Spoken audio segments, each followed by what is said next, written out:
Starting up where we left off. Hey guys, welcome back to Higurashi no Naku Koroni. Chapter 1, Onikakushi. This is Teacher Your Gamer Girl signing on. Did I say welcome or welcome back? I don't know. I don't care. I'm keeping it in. For those of you that decided to join in now, welcome. What are you doing? This is too far into the story. So the last time, we got the bat, found out that Satoshi was doing the same thing we were. More crazy shit was happening, and we're technically about to find out exactly what happened with Lena, during the incident that Oishi mentioned back when we had lunch with him. Sorry about the cliffhanger ending last time. It was going on for far too long. I was just encapsulated in what the hell was going on. It's like, what's gonna happen next? What's gonna happen next? You're aware that this won't be very interesting, right? Oishi-san, realizing my resolve couldn't be swayed, finally caved. Right now, to me, there's nothing that I'll find uninteresting. Please, there are a few things I need you to agree to. Okay? Please keep this confidential. Also, part of this may be speculation. Not all of it may be true. You still interested? Might not be true? I don't understand what you mean. There isn't one main investigation for the mysterious chain of deaths in Hinamizawa. Each one is treated as its own individual case. Thus, Rena Ryugu has never been linked to any of the investigations. Basically, you see, this isn't an investigation of Rena done by the police. And is a personal inquiry. Is that what you're telling me? This will make things a lot quicker since you understand. All of it is either from phone calls or meetings and interviews. So they aren't corroborated. I'm asking you to take this all with a grain of salt, is what I mean. Do we have an agreement? All of it is just from what you heard? Yes, my apologies. It's all my personal investigation, you see. That thing. Before, you said you saw Rena's chart, didn't you? I'm sure I heard you say that. Oishi-san paused for a moment on the other end of the line. I told you that too? Please pretend you didn't hear anything about that.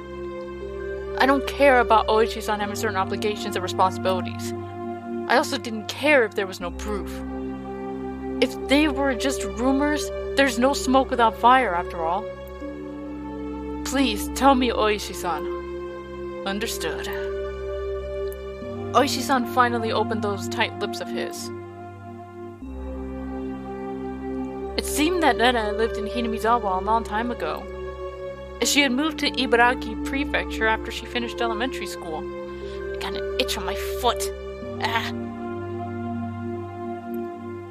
Then, following that, right after transferring, the unfortunate incident with the breaking of the school windows happened. Then, Rena confided to the doctor. It was Oyashino-sama. This was all that he knew. There isn't much difference between what I know and what you know, Maibara-san. Then what part did you investigate further? I didn't need to ask. It was the incident that happened just after she transferred. The incident Rena was responsible for, and what she divulged to the doctor afterwards, correct? Yes. After you learned about that, you started suspecting Nana and the others, didn't you? Yes, I did suspect them. So they were the ones after all? No, that's not what I meant by suspect them. Oishi-san was the type of person to say things with confidence, but these particular words were less than reassuring. Then, who did you suspect? That it was Oyashiro-sama. Huh? That Oyashiro-sama's curse really exists. Yeah, right. Well, Oishi-san's laugh was quite dry. Certainly not the kind that would make you want to join in. Oishi-san resumed the conversation about the dubious circumstances behind Satoshi's disappearance. The course of events up until the start of delving into Lena's past. Just then, there was thunder in the distance and a heavy rain started pouring down. It came without warning. Rain so heavy it felt like it could beat you down. I left the window in my room open a crack to let the heat out. The violent wind danced into my room, making the curtains flap wildly. What is it? Nothing. It suddenly started raining heavily. Sorry, please continue. I got up while still on the phone and closed the window. I said at the beginning it was an incident, but because neither the school nor the victims filed charges, the police were never involved. So you see, those involved were very reluctant to talk, regardless of there being a victim who had one eye beaten so badly that it had permanent damage. It could have been the school or possibly some individual who made arrangements to keep this from going public.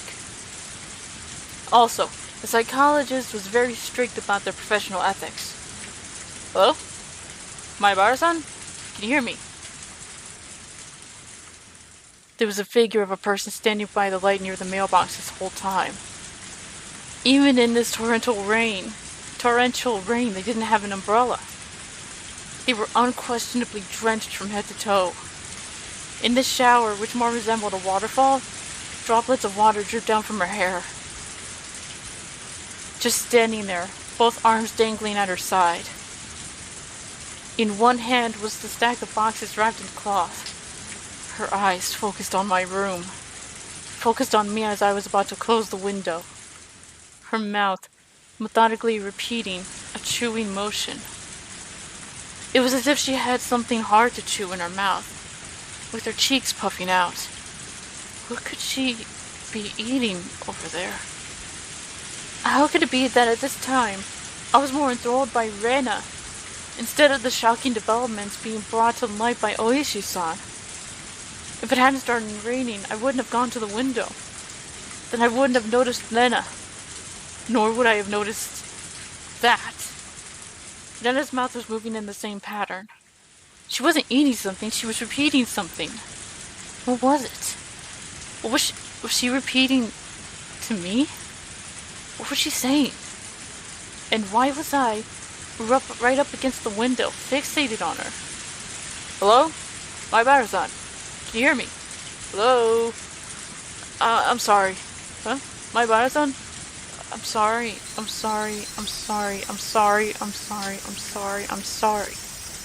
Hello? Maibara-san, what's the matter?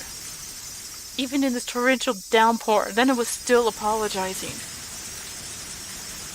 The other self inside me drew the curtain hastily with my right hand, blocking my view of the outside. But even doing that, Lena's relentless apology still reached my ears. I'm sorry. If I forgive you for this, will you forgive me for that? Please stop. I'm sorry. Multiple I'm sorry. Damn it! Why did I have to forgive her? I'm the one who wants to be forgiven. What part of me can't you forgive? I won't be killed. If you won't forgive me, then I won't forgive you either. I won't forgive.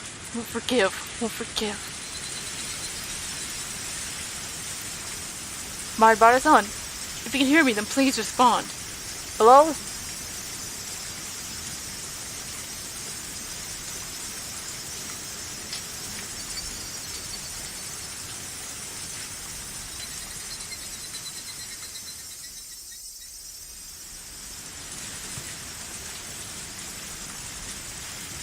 And that was the end of the chapter. We were that close to ending the chapter. Well, let's take a look at the new tips. Split personality? I see it in movies quite often, but what is it exactly? Multiple personalities are thought to be an escapism. Multiple personality disorder is a form of escape? Correct. The exact mechanism is not fully understood, but it's believed to be a type of defense for the brain to retain mental stability. Hypothetically, poor people imagining themselves as wealthy is a form of escapism, is it not? Is this also a form of MPD? I wouldn't go that far, but broadly speaking, one could infer that. It's something that occurs in us all. Does a split personality occur when one cannot tell which is reality and which is the escape? Which is the escape? We're not going to do this again. But that's difficult to say. There are some who agree with that, and some who disagree. There's no consensus. Then, is the occurrence of multiple personalities still an unknown phenomenon? Is something not fully comprehended in the psychiatric field? Unfortunately, that is the current state of things. We can only put our hope in future research. But... Is this Lena talking? It's sorta cool having a split personality. What kind of people get split personalities? Recent studies find that those who develop it, or rather those who are more susceptible to developing it, may be genetically predisposed or may have an abnormal mental development. Some say that childhood abuse increases the chances. Speaking of which, Person A here experienced abuse as a child, didn't he? How sad. Person A has 7 different personalities. Let's watch a video of him. Right after these commercials? Was that supposed to be an excerpt from a TV show? I'm so confused by that. At the 7th Mart. The 7th Mart was a bargain supermarket with food and alcohol. What's this, Keiichi? So many! There's no reason to get all the different kinds, is there? I flopped all the different colored cup noodle balls into the cart. Okay, so we're seeing what happened when Keiichi got all those cup noodles. Okay. Cup noodles have gotten so elaborate recently, and there are a bunch of different types. I want to try each of them at least once. I knew it was pretty selfish of me, but I thought I'd at least give it a try. Keiichi, buy them in the big case. It's cheaper. Dad faltered. Well, I had a feeling it'd end up like this. Dad knew there was no point in him butting in. Then I only get to eat one kind. I'd get bored with it. I was resisting as a formality. I'd already given up inside and wasn't sure which case of noodles to get. If you can't pick, then Mommy will pick for you. You don't have to rush me. I quickly searched the cases of noodles for what I want. Pork, bone, and ginger large cup? Large cup? Hey, Keiichi, can't you get a more normal one? If I let Mom pick, she'd err on the side of safety and get soy sauce or salt flavored. Pork bone is good. I don't want a big bowl of tasteless stuff. I remembered insisting that the noodles I picked were the right kind.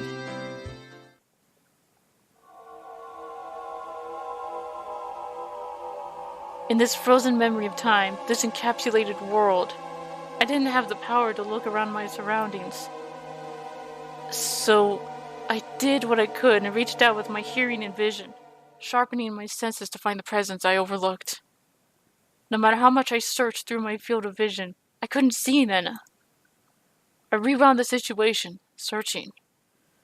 But of course I couldn't find her. Then, was she spying at me from my blind spot?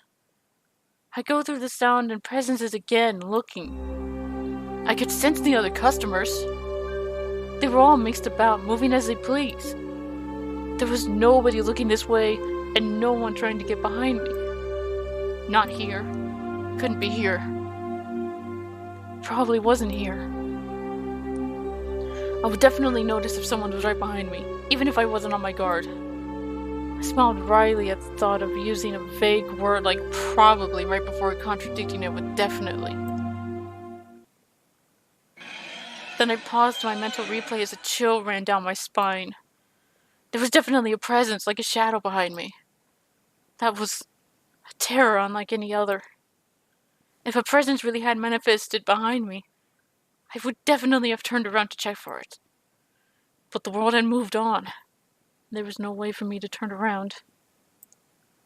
While carrying that frightening shadow on my back, I was gleefully running around the store searching for a case of noodles. Running through the instant noodles selection, bad-mouthing my mom. But there was a presence constantly at my back, sticking to me like a shadow. No way to see what it was. Realizing it now after the fact was horrifying and repulsive. In that moment of time, I was running around gleefully, carrying that cardboard box. Tip-tap. But listening to that moment again, I could hear footsteps other than mine going pip-pat with every step. Tip-tap, tip-tap, tip-tap. Yeah.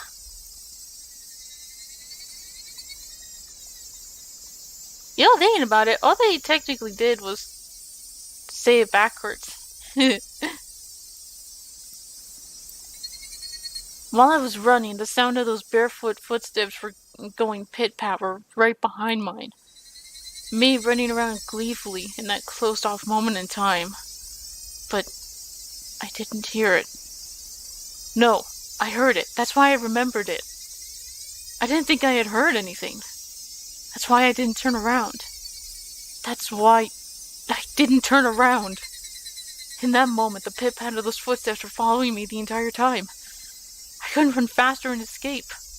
I couldn't run any faster than I had ran all that at that time. I couldn't turn around. I hadn't turned around before, not once. Then I returned to my parents and started talking. The shadow-like presence was right at my back. Since I didn't move, the shadow didn't move. That's why it made no sound. That was all. At that time, I hadn't taken a single step while talking with my parents. I was just standing there. This was undeniable. And yet, I heard it. A pip-pat. That shouldn't be. If I took 3 steps, it followed 3 steps. Wasn't that the rule? There was no sound other than that. At that time, the entire world had gone dark. A sudden darkness. It was the end of my reflective journey. I was tired. I wanted to end it. Someone turned on the light. Except my body couldn't move. As if I was sewn into that moment in time. Pit-pat. My past self's hair stood on end. That's impossible. Now that's just breaking the rules. I haven't moved. So you shouldn't be moving either. I couldn't move. So you shouldn't be able to move either. Follow the rules! Yet that sound echoed in the darkness once again. The hair on the back of my neck pricked up on end. It was so close that it was hard to tell whether it was touching the hair or not. Why couldn't I move, like how the presence was moving behind me? I quickly realized I could move. It's just that I was scared and didn't want to. But now was the only time I could turn around. It was something unforgivable in this moment in time. But I needed to turn around immediately. As if my entire being was trying to force me to stop. It began to administer a pain like a needle being struck into my every pore. I'll turn around. I'll turn around. I'm not scared at all. I'll turn around. Turn around. I'm not scared at all. A scream I was unable to vocalize. Yeah, I'm not doing that. I turned around. At first, I couldn't understand the meaning of it. What? What is this? Situation in front of my eyes. It was like a mouse biting an apple and slurping the juice. The way you would do with an apple. My mind was beaten. Began to munch down. Slurping the juices because it was just like an apple. Meaning, what was in front of me was...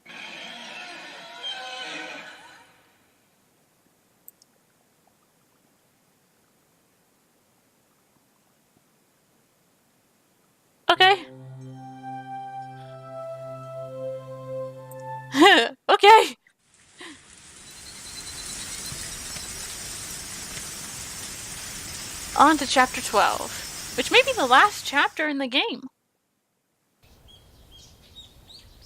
I guess I'd be lying if I said I didn't get any sleep. I tried to stay awake all night, but there were definitely gaps in my memory. Guess I kept nodding and jerking awake in a panic all night. I spent all night hugging the metal bat and sat on top of the futon I used to barricade my door.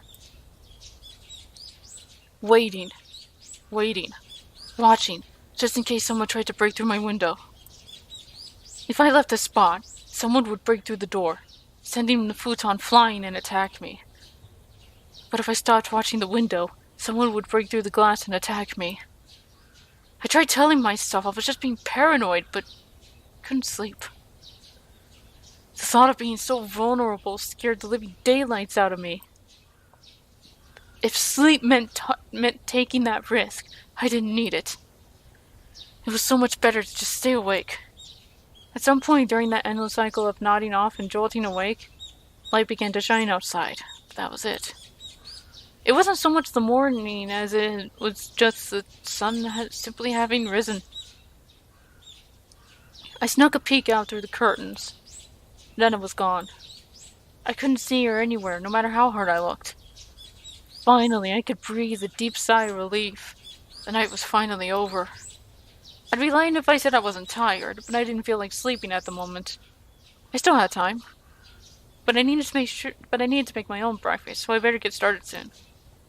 Skipping school was also an option. With my mom gone, it'd be easy to play hooky. Honestly, I debated it. The risk involved in leaving my house was incalculable. So staying holed up in here was probably my safest option. But staying here wouldn't solve anything. Oishi-san wouldn't help me without cold, hard evidence. Neither he, nor my parents. So, unless I found some sort of proof, these relentless nights would never end. I stretched my body, tilted my head back, and closed my eyes like I did every morning. I regulated my breathing, and regained my senses. Calm down, Keiichi Maibara. Let's go to school. Let's wait until they set their trap for me. But that didn't mean I was just going to twiddle my thumbs. I needed to avoid that trap and secure irrefutable evidence. Take note of the plates of any car that drives by. If I see someone suspicious, check their clothes and face. I wasn't just protecting myself, I was preparing myself to turn their attack against them and retaliate. The tension was similar to when two samurai were both aiming to slay each other with a single motion as they drew their katanas. I was not at a disadvantage. I would have the chance to retaliate. I finally felt a bit of courage growing in my chest. All right, let's go to school. I tightened my grip on Satoshi's bat. He was the only partner I could count on. Satoshi, please lend me your strength. And entrust your dying regrets to me, since you were probably murdered. I'll make sure I dispel them. With renewed resolve, I checked the clock. It was still early. Of course I was going to school by myself today. If I didn't want to run into Reno or Mion, I needed to leave now. The shattered fragments of the cupboard were still strewn all over the entryway. Right. I meant to clean that up last night, but never got around to it with the phone call and everything. If my parents came back and saw this while I was at school, I would never hear the end of it. Still, I'd be wasting time if I cleaned up right now, and considering what would happen if I ran into Reno or Mion, it wouldn't be too late to clean it up after I got back home. Making extra certain that the doors were locked, I left the house. My uniform was still covered in mud from yesterday, so I left it in the washer. Today I was going to school in a tracksuit. By wearing a different outfit this morning, my mind was forced to accept that today was different from yesterday. I had a hunch. Today might be the day I get killed. Keep your guard up, Keiichi Maibara. The only one who gets to decide if today's my last is me.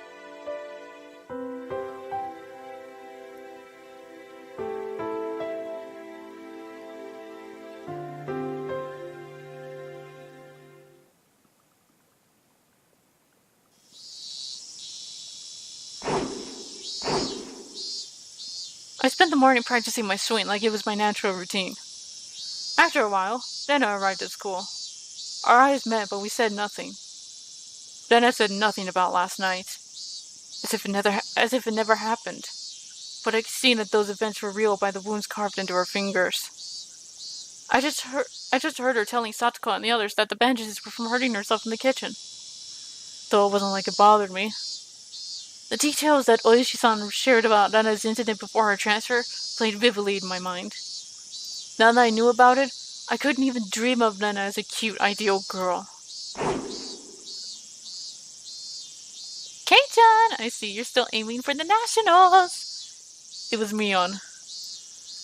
I'd already sensed her approach, so I wasn't that surprised. Oh, Mion. If you understand, then leave me alone. I'm busy practicing. I gave her a curt reply without my usual jokes. Then I gave the bat an even larger swing,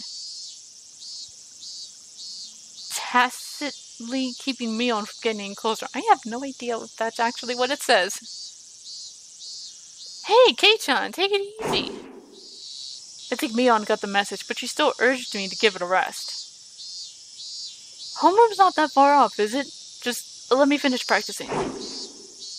I swung the bat even harder as a sign of my refusal. Kei-chan, when did you get into baseball? Just recently. Recently? You mean yesterday? Don't ask if you already know. Oh dear. That's a very unsportsmanlike reply. You're distracting me. Go away. I ignored Mion and kept swinging.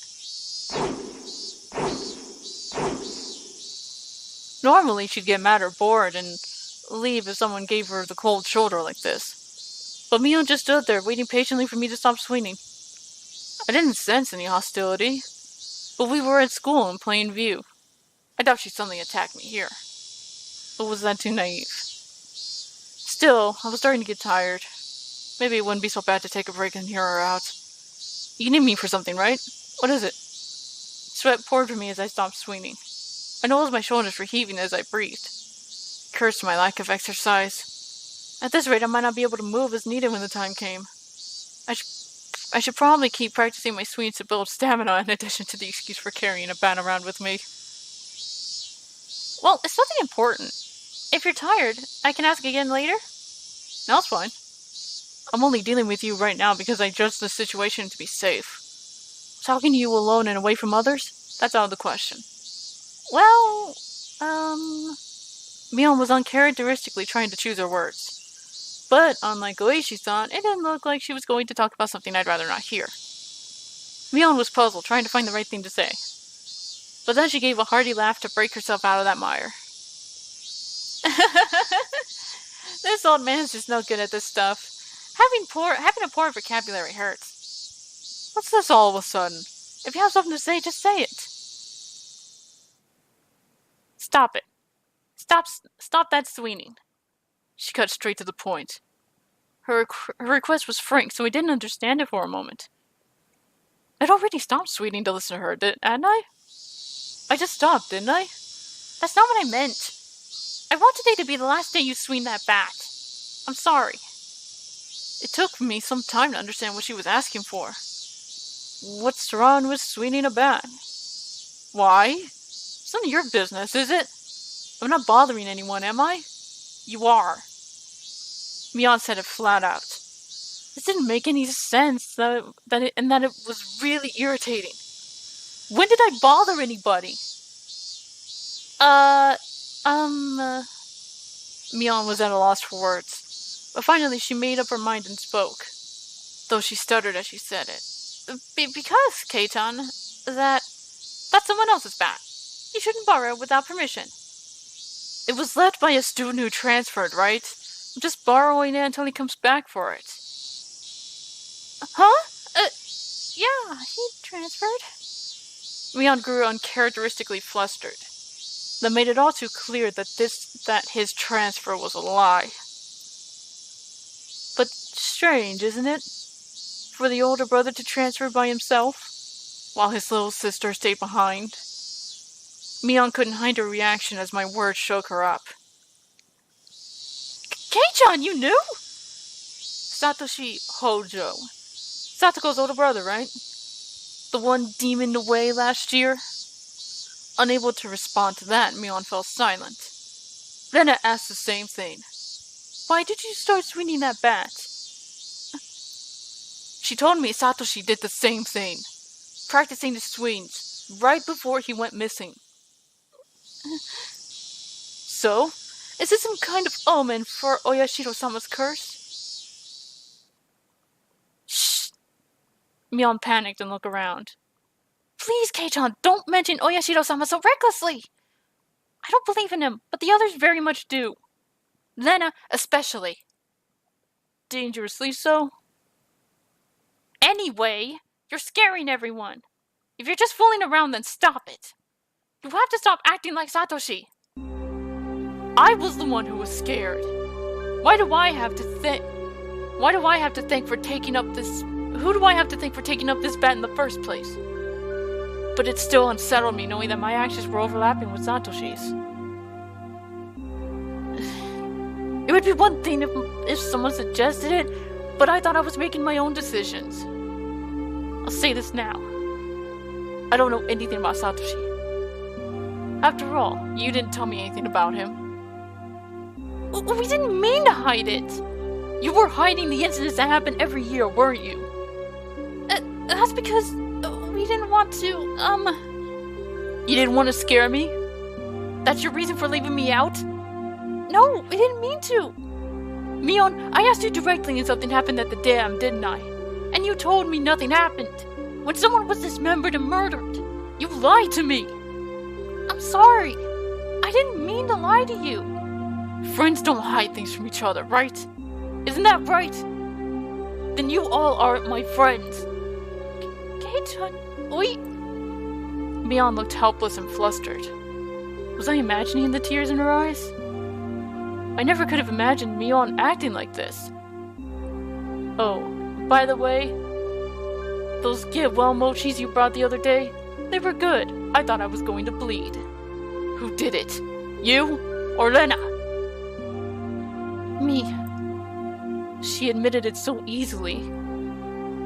I couldn't help but be surprised at how easy that was. You could have killed me. How could you do that to a friend? But it was just a little prank. Mion gave me a wry smile mixed with confusion, causing even more anger to well up inside me. You think that was a prank? I grabbed Mion by the collar and lifted her up. That wasn't the same as putting Tabasco sauce in a piece of mochi.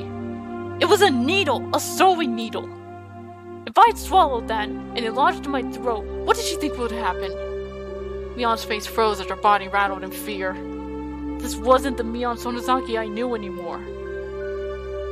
Anyways, you're not my friend. There's no reason for me to listen to someone who's not my friend. So just leave me alone for a while. Got it? Mion wasn't replying anymore. It won't be that easy to erase me, you know. The cops have been on to you from the start. So don't think you can make me disappear like you did Satoshi. I said it clearly. This was my declaration of war. I think you guys are suspects in the previous incidents too. I also know you've spent a lot of time with the cops ever since the anti-dam movement. Don't think you can hide it from me. Got that? How did you know? Mion stood there with a dumbstruck look on her face. That was when I heard the principal. God dang it. That was when I heard the principal ringing the bell for school.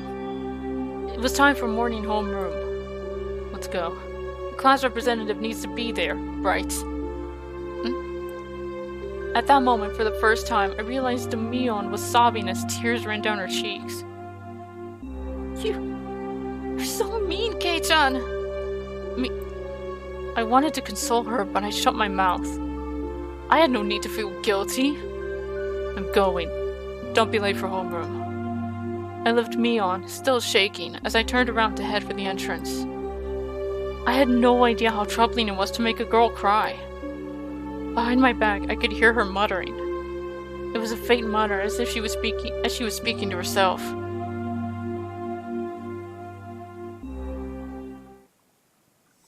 So that's how it is. Huh? She wasn't saying it to anyone. It was Mion talking to herself. But it was a sobbing voice that had a kind of giddy cursing tone. I inadvertently stopped and turned back towards her. So it was, that bastard. He leaked it all to Kei-chan. She balled up her fists as her tears continued to rain down. She glared at a spot in the ground, with a terrifying yet smiling face, cursing. A chill ran down my spine from that demonic expression. This transformation, Mion's transformation, was different from Lena's. I should have killed him back then. He forgot the mercy I showed him just because he was going to retire this year. Retiring this year? Was she talking about Oishi-san? Damn it. Damn it. I'm going to kill that damn old man. It felt like the air itself had begun distorting. With Mion at the center, the world had begun to twist and spiral. Bending, whirling. This was the first time I'd experienced such a visage.